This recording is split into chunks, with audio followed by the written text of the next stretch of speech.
The one thing that bothers me the most about situations like mine is these CPS workers and judicial people, they pretend, and that's what they did in my case. They, from the very beginning, they had never had any intention of giving me my daughter back, and I have evidence to verify those facts. These people pretend to try to reunite people's families, and they never even tried with ours. They never contacted the legal father of Tiara, who's not Ronald, because Ronald's married to Mika according to Michigan law. So that violates my right to due process. It violates Tiara's right to due process, and it violates her legal father's right to due process. Failing to do so, not only shows proof that they never even attempted to reconcile our legal family. These people did everything they could to hurt and harm me and my children. They purposely abused my kids in front of me. They let my daughter come to visitation with her hair so matted and nasty. It was disgusting. Jesse actually complained about it. So imagine that.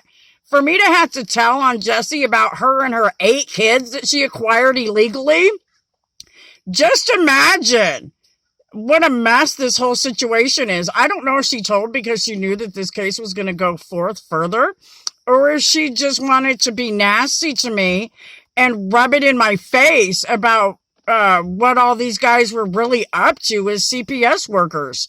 I don't know, but I do know I've got another person, Tara Woods Carpenter, who was also caught sleeping with another person's kids, and she was a foster care provider. This is the same person. She had her first kid wrongfully removed, and then turn around, and her husband, William Carpenter, went to prison for child abuse. But Cass County thought it was okay to give them kids for foster care. The same kids of the man that Tara was sleeping with. So this is a pattern. This isn't the only 2 people that I found this with. There's other ones too. I put it all in my my texting and everything else. They got all mad at me for calling everybody a bunch of whoremongers. I don't sleep with anybody. I haven't slept with anybody willingly since 2011. So don't call me a whoremonger. You guys are doing this stuff in the public in front of people's faces. And then you get mad when you're blasted out. Some of you even confess to it.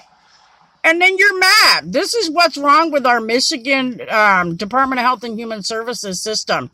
And then they allow people to cover it up. They've got clerks that are altering paperwork, and I've caught that myself. So people who aren't putting in the paperwork, then I have to question how much does the judge really get to hear? Because you've got these guys who are doing all this stuff, and they're not accountable for any of it. So how much does the judge really get to hear? I have no idea. These are serious issues, not just going on here in Michigan, but they're going on across the country within, not just within our DHS system, but within our judicial system, with regards to families and criminal law. So we have a situation here that we should have addressed years ago. I hope and pray that my situation, with all the law that I put in it and all the constitutional things that I did within my case, I hope it gets heard. And I have a feeling that I think it will be. It's time for it.